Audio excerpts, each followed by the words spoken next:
Bonjour.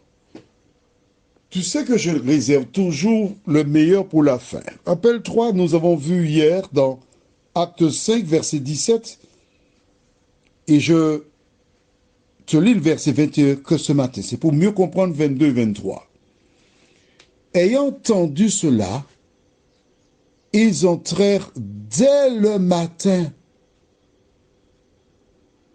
dans le temple et se mirent à enseigner. Le souverain sacrificateur et ceux qui étaient avec lui étant arrivés, ils convoquèrent le Sanhédrin et tous les anciens des fils d'Israël, et ils envoyèrent chercher les apôtres à la prison.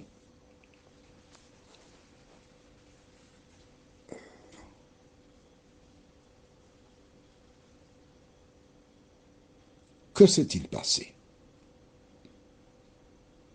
Nous verrons cela en lisant dans un instant les versets 22 et 23. Mais juste avant, prions. Notre Seigneur et notre Dieu, voici ces disciples devenus apôtres, ayant appris à obéir à la parole, qui se sont tenus conformément à l'ordre reçu par l'ange dans le temple. Alors que nous étudions la parole, que le Saint-Esprit continue de nous éclairer, de nous conduire dans toute la vérité. Au nom de Jésus et pour ta gloire éternelle. Amen. Essaie d'imaginer le souverain sacrificateur. À son réveil, il se dit, bon, nous sommes arrivés à mater le chef Jésus, nous ferons de même de ces apôtres, ces disciples, qui veulent continuer à nous embêter. Ils verront de quel bois nous nous chauffons. Est-ce que tout le monde est là? Pharisiens, Sadducéens, scribes, oh, tout le monde était présent. Ça fichait complet. Bien, huissiers, allez chercher ces messieurs en prison. Les huissiers se rendirent à la prison publique. Et que s'est-il passé? Ils déclarent et firent le rapport suivant. Nous avons trouvé la prison soigneusement fermée. Je veux même ajouter que nous avons fait le tour. Toutes les murailles sont en place. Il n'y a aucun souterrain, aucune poulie au haut de la prison, aucun drap attaché l'un à l'autre qui permet de passer par des barreaux. Tous les barreaux sont soigneusement en place. Il n'y a rien. Oui, mais ensuite, c'est pas pour ça qu'on nous a envoyé. On ne nous a pas envoyé pour inspecter la prison. On vous demande de ramener ces individus et vous nous parlez de la prison. Oui, on n'a pas fini. On n'a pas fini. Les gardes étaient devant les portes extérieures et devant la cellule. La cellule était soigneusement fermée. Nous avons récupéré la clé du geôlier. Avons ouvert la porte de la cellule. Mais il n'y avait personne dans la cellule.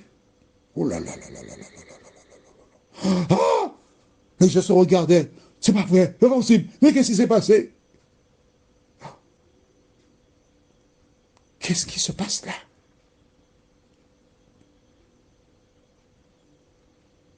Le sacrificateur regarde certains sacrificateurs, certains scribes, parce que leur conscience s'est chargée.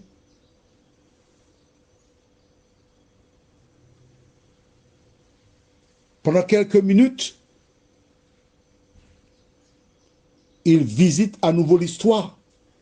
Tandis que dans la salle, les gens se livrent à toute espèce de commentaires.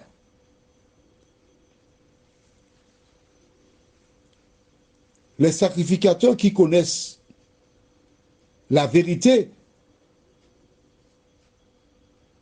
se posent une question. Que se passera-t-il après? Qu'est-ce que ce Jésus nous réserve comme surprise? C'est pas possible.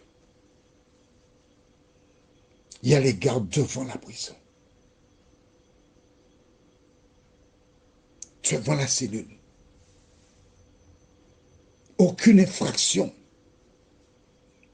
Ils étaient dans la prison intérieure, qui n'a pas de fenêtre à l'arrière. Les gardes ont été remplacés toutes les 4 heures, donc ils ne pouvaient pas dormir. Ces hommes ne sont pas là-dedans. Ils se rappellent que les gardes qui étaient devant le tombeau de Jésus avaient dit: nous l'avons vu, Jésus est ressuscité. Il est vivant. Ils scrutaient la salle pour voir qui pourrait être Jésus de la salle. Est-ce qu'il n'a pas pris une forme différente?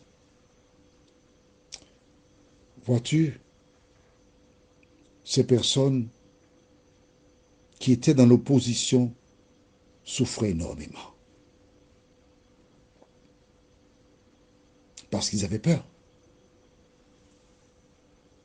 Dans la prédication des apôtres, ils faisaient la démonstration pour éclairer les gens afin qu'ils sachent que celui qu'on a crucifié, c'est le Messie qu'on attendait. C'est difficile pour eux, tu sais pourquoi? Parce que ceux qui sont convaincus que c'est le Messie peuvent en parler aux mécréants qui, n'ayant pas le caractère de Jésus, seraient tentés de les lapider. Et c'est pour étouffer l'évangile, étouffer le témoignage des apôtres, qu'on les a mis en prison, pour les mettre hors d'état de nuire, parce qu'ils sont des nuisibles. Ils sont là comme des cafards. Et on cherche à les détruire.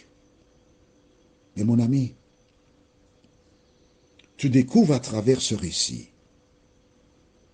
que lorsque Jésus t'a appelé, rien ni personne ne peut t'empêcher de remplir la mission. Alors que fais-tu? Dis-moi. Les hommes se sont rendus dans le temple selon l'ordre de l'ange et ils continuent leur mission. Rien ni personne ne pouvait les arrêter. Alors toi, explique-moi. Qu'est-ce qui t'arrête? Qu'est-ce qui t'empêche de marcher selon la parole de Dieu? Dis-moi. Un homme? Une femme? Mais écoute, Dieu a un meilleur homme et une meilleure femme pour toi. Il te l'accordera sur la nouvelle terre. Alors commence déjà par lui donner ton cœur maintenant. Prions. Notre Seigneur, notre Dieu, nous sommes heureux de voir l'attitude des apôtres qui exécutaient à la lettre la parole. Ce matin, Seigneur, je te présente toutes ces personnes qui écoutent, qui voient, qui comprennent, mais qui n'ont pas encore le courage de faire ce que tu demandes. Aide-les à réaliser que ton avènement est proche et ce n'est pas le moment de tergiverser. Seigneur, nous te remercions pour ton amour. Nous te remercions parce qu'un jour, tu as inspiré Jean-Claude afin qu'il réalise ses audios. Et tu places ta parole sur ses lèvres. C'est toi qui parles, Seigneur. Aide-nous à retenir ta parole, nous t'en prions. Au nom de Jésus, pour ta gloire éternelle. Amen. Que l'Éternel continue de te bénir. Je te souhaite une bonne journée. Et demain, c'est déjà le 10 décembre. Alors, à demain. Si Dieu le veut bien. Et toi, n'aie pas peur.